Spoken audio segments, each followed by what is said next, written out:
Si eres un aficionado a la historia, quizás has leído por internet la historia de unas islas de la Micronesia que legalmente son de soberanía española. Los orígenes de esta historia hay que buscarlos en la dictadura franquista. Pero ¿es cierta esta tesis? Veamos qué hay de verdad en la soberanía olvidada de la Micronesia española. Memorias hispánicas. El Tratado de París con Estados Unidos y el Tratado Germano-Español de 1899 pusieron fin a la presencia estatal española en Asia y Oceanía, y así se perdieron las Filipinas, Marianas y Carolinas. Es bien conocido el trauma que supuso para la intelectualidad española el desastre del 98, pero aún así la guerra hispano-estadounidense no supuso el fin de todas las posesiones coloniales españolas de ultramar, porque aún se conservaban el protectorado sobre Marruecos, el Sáhara Occidental y la Guinea Española. El nacionalismo español siempre ha recordado con nostalgia las glorias pasadas del Imperio Español, y en esa exaltación del imperialismo y de la hispanidad, incluso de la raza española, hay que entender los postulados del franquismo y la particular tesis de hoy. Estoy hablando de los postulados de Emilio Pastor Santos, un jurista que investigó los archivos del Ministerio de Asuntos Exteriores y concluyó que España no había transferido a Alemania todos sus derechos de soberanía de las Islas Carolinas y que se habían olvidado de algunos atolones sin valor. Esta idea fue muy bien acogida por el Consejo de Ministros franquista el 12 de enero del 1949, porque claro, el gobierno estaba lleno de africanistas y nacionalistas que soñaban con conservar territorios de ultramar. Como ocurrió en Marianas, tras la derrota alemana en la Primera Guerra Mundial, las Carolinas pasaron a dominio japonés y tras la Segunda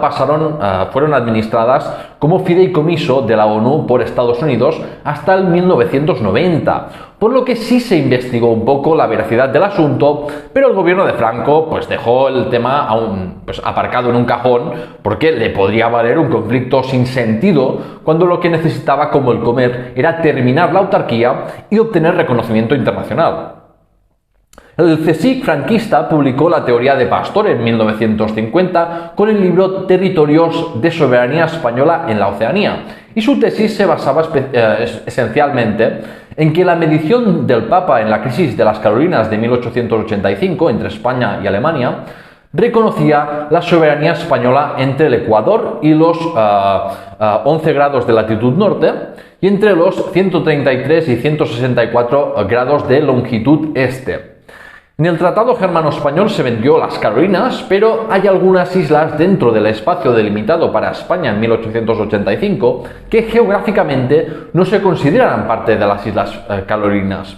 por lo que Pastor creía legítimo que se constituyera una provincia española en aquellas islas de Micronesia que correspondiesen fuera del archipiélago carolino en sí, ¿no? Entre las islas incluidas en la Micronesia española, según Pastor, estarían el atolón de Mapia, perteneciente a Indonesia, el atolón Ronggrik de las Islas Marshall y el atolón de Kapingamarangi, que pertenece en la actualidad a los Estados Federados de Micronesia. Estamos hablando de 3 atolones insignificantes y completamente alejados entre sí. Entre eso y que en aquellos momentos eran territorios bajo soberanía estadounidense e Indonesia, no era más que una quimera intelectual proponer esto. El jurista iba muy en sintonía con los valores franquistas y exaltaba las bondades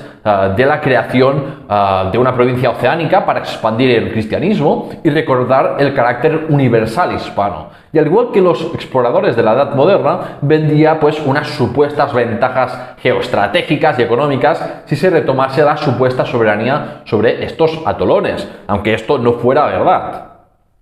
La verdad es que el libro de Emilio Pastor y Santos no es más que un panfleto que instrumentaliza la historia y usa unos argumentos u otros de forma tendenciosa y arbitraria para defender sus postulados.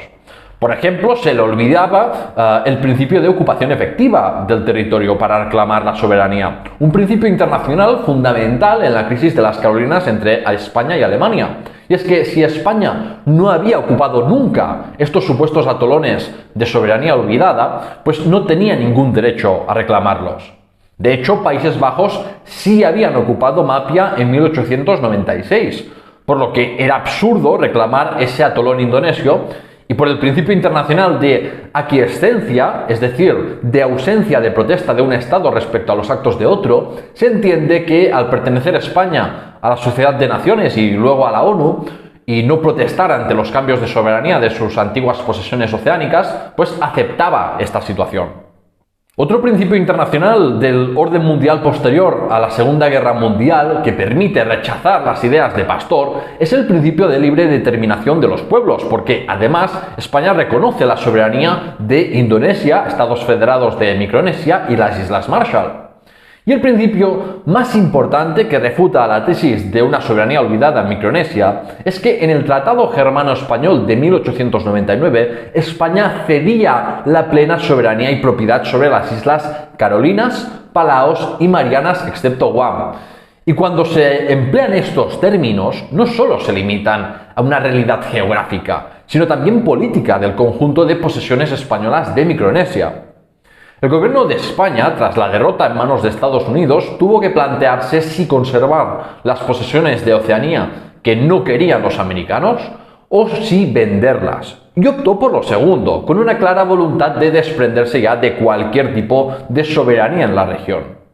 El gobierno de Mariano Rajoy en 2014 zanjó el asunto negando cualquier derecho de soberanía en el Pacífico al ser preguntado por un diputado de la coalición Abertzale, Amaiur, por el mismo argumento que he dicho de que claramente la intención de España fue transferir todos sus derechos de soberanía sobre Micronesia.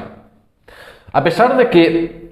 los argumentos de Pastor fueron pobres, en los últimos años se han publicado numerosos artículos en periódicos sobre el tema y en foros y redes sociales sigue teniendo tirón su teoría por la nostalgia imperialista de algunos sectores nacionalistas españoles.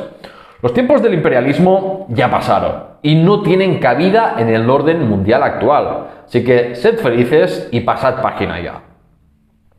Con este breve episodio pongo fin a la serie sobre la Oceanía española, que puedes consultar en la lista de reproducción que he creado en YouTube y en iVoox. Y creo que ha estado llena de historias fascinantes y muy poco conocidas, como la historia de la primera mujer almirante de la historia o de un influyente español en el reino de Hawái.